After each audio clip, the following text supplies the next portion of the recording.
Hi, I'm Bill Kleinis, and today we're going to talk about a common issue, and that's water staining on fabrics. So let's get started. So as you can see, we've got a damaged seat here, and what happened was it was sitting in a warehouse. This is a 1960 T-Bird, so it sits in a car collection a lot of times, and there was a leak, and that leak actually started to leak from the headliner all the way down, and actually has discolored our seat now. So if you look around here, you can see an entire outline. And that's just where the water collected, and it's left a discoloration now after it dried. So for this instance, we're actually going to use a peroxide-based cleaner. And specifically, we're going to use Oxy. Oh, hold on. There it is. And what it does is it dries really fast, and it breaks off. It's not going to leave a stain behind. Like always, though, anytime you're going to do an interior clean on a fabric or even a leather, you should really test for color fastness in an inconspicuous area. So especially when you're working with something older like this, it's important to check for color fastness. So obviously this is our main area of focus where the stain is, but something important to remember is if I'm going to clean just this spot, likelihood is this is going to be the cleanest spot on the seat when I'm done. So yeah, this is where you want to focus, but in general I'm going to do the whole thing just so it's cohesive across the entire surface.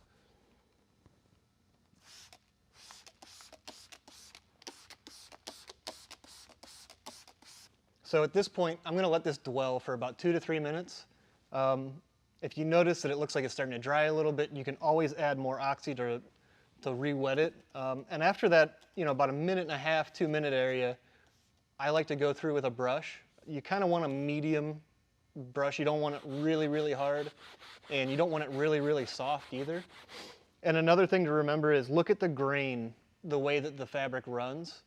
You really don't want to go against that a lot, but it is important. You want cross-hatching to occur. That way you're breaking loose all that debris and dirt inside there from every angle. But when you do your cross-hatching, just be cognizant of the fabric, make sure that you're not damaging it, and be gentle with it. You don't have to get in there and kill this. Just work it gently, take your time, and you'll get good results.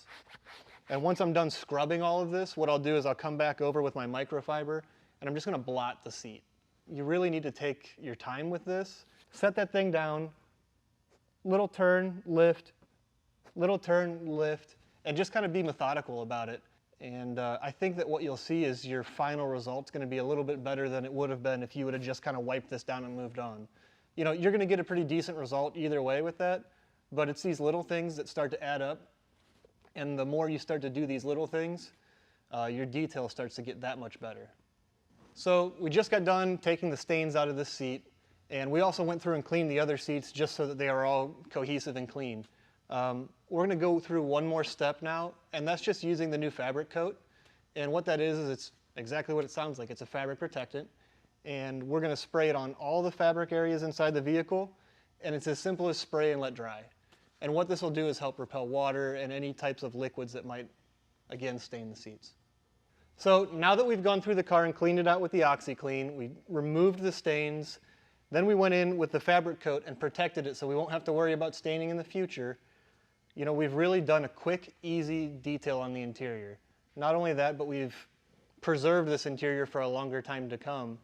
So if you have any questions, by all means, please ask. And like always, like and subscribe.